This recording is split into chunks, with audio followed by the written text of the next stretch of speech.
ভারতমালা প্রকল্পে জমি অধিগ্রহণ ঘিরে নতুন করে ক্ষোভ, ক্ষতিপূরণ না পেয়ে বিক্ষুব্ধ শতাধিক জমির মালিক। ম্যাজিস্ট্রেট ও পুলিশ সিআরপিএফ এর উপস্থিতিতে জোর করে কাজ শুরু করায় উত্তপ্ত পরিস্থিতি। ভারতমালা সড়ক নির্মাণ প্রকল্পের আওতায় জমি অধিগ্রহণের পর এখনও ক্ষতিপূরণ পাননি বহু জমির মালিক। অভিযোগ, রাইত মহাজন দৈরত্যের জটিলতায় আটকে পড়েছেন তাদের প্রাপ্য টাকা। অথচ সোমবার ম্যাজিস্ট্রেট লক্ষ্মীজিৎ গগৈয়ের উপস্থিতিতে পুলিশ ও সিআরপিএফ নামিয়ে জোর করে শুরু হয় নির্মাণ কাজ। ম্যাজিস্ট্রেট জানান, ক্ষতিপূরণের টাকা আদালতে জমা দেওয়া হবে, তবে ক্ষতিপূরণ না পেয়ে কেউই সন্তুষ্ট নন। এরপর এক্সকেভেটর দিয়ে শুরু হয় মাটি কাটা। আপত্তি জানানোর চেষ্টা করলেও নিরাপত্তা বাহিনীর সামনে জমি মালিকদের বাধা দীর্ঘস্থায়ী হয়নি। এখন দেখার বিষয় প্রশাসন তাদের দাবি মানে নাকি সংঘাত আরও বাড়ে। নিউজ ডেস্ক রিপোর্ট, শিলচর সংবাদ। তো তিনি একজন army retired person, ex army. তো আপনার জমিন এই মানে ভারতমালায় পাইছেন। হ্যাঁ, তো কি মানে এখন তারা কিতা কইছে?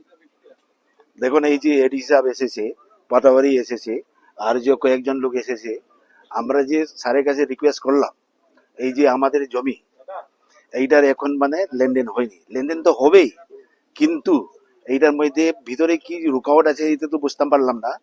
কিন্তু আমি এডিসি সাহেবের কাছে রিকোয়েস্ট করলাম, এই যে আমাদের জমিগুলো যে 1965, 1964, 66 এর ভিতরে আমার বয়স যখন ছিল 6-7 বছর, তখন বাবার সঙ্গে জমিতে গিয়ে ওই ঘাসের মোড়া গুড়া বাইর করে জমিটা তৈরি করলাম। আর ওই যে এখন যে মানে এই যে মহাজনী যে তার নামে করে দিল, আর এই যে খাটিয়ান আছে, এই খাটিয়ান থেকে আবার ওয়াকফ বোর্ডে চলে গেল। আর পয়সাটা তো পাবে কিছুটাই, পয়সাটা তো কিছু পাবে। এর মধ্যে প্রথমে শুনলাম যে 40%, 60%, 60%, 40%, এই দুইটার মধ্যে কোনো এইটার ডিসিশন হয়নি। এখন যে আমাদের আসাম পরিষদের গিয়াসউদ্দিন লস্কর, সে বলল যে আমাদের 250-200 জনকে দেখে তো জমা করতে পারো, কিন্তু একজন জমিনদার, আমরা যে সাধারণ ভাষায় বলি যে মহাজন, তো ওকে দেখে তো বোঝাইতে পারে না। তাই এই যে এডিসি হোক, ডিসি হোক, যাই হোক, যে কোনো যে যে প্রশাসন আছে, যে ওরা তো থাকতে পারে। তো এইটাতে আমি রিকোয়েস্ট করলাম যে আমাদের এই যে গরিব ভাইগুলো আছে, কোনো গিয়ে মানে সবজি বিক্রি করে, রোদ্রে আইসক্রিম বিক্রি করে জমিটাই একটা বিটা কিনলো, ওইটাও তো সেরে মানে এটা নিয়ে গেলো, এটা কোনো পয়সা পাইনি। এই জন্য মানে ওই যে এডিসি সাহেবের কাছে রিকোয়েস্ট করলাম, একটু আমাদের লেনদেনটা ক্লিয়ার করে দাও। 40% হোক না 60% হোক, 60% या 40% হোক, ওই জন্য স্যারকে রিকোয়েস্ট করলাম। কিন্তু এডিসি সাহেব বলেছে যে এইটা আমাদের এই যে অফিসে প্রসেসে চলছে, আর এখনো মানে এইটা ক্লিয়ার হয়নি, তাই না?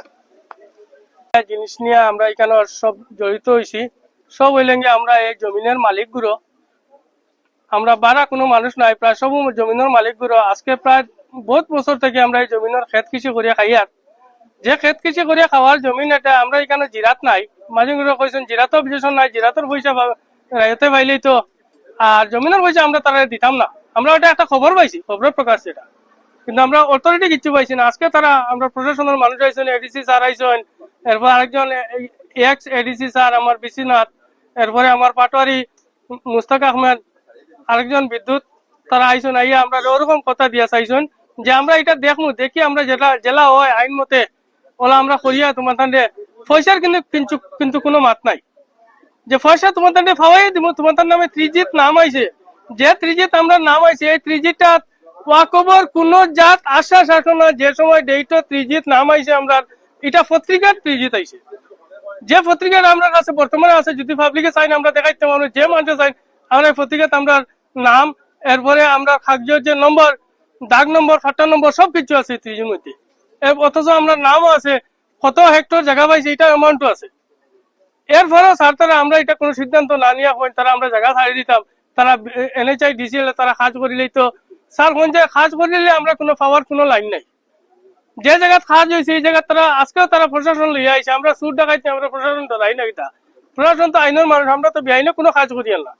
আমরা আইন প্রসঙ্গে যাই, আর আমরা তারা থাকি একটা শব্দ পাইছি যে জায়গা থেকে পাওয়ার সত্ত্বে আমরা ডিসি স্যারের কাছে আমরা সব বইয়া আমরা একটা মিটিং করিয়া সবর দস্তখত লইয়া আমরা একটা পিটিশন ডিসি স্যারের কাছে নিয়া উকিল মারফতে আমরা দিয়ে আমরা ফরওয়ার্ডিং করিয়া এটা আজকে তান্তান দিয়ে আমরা দেখাইছি।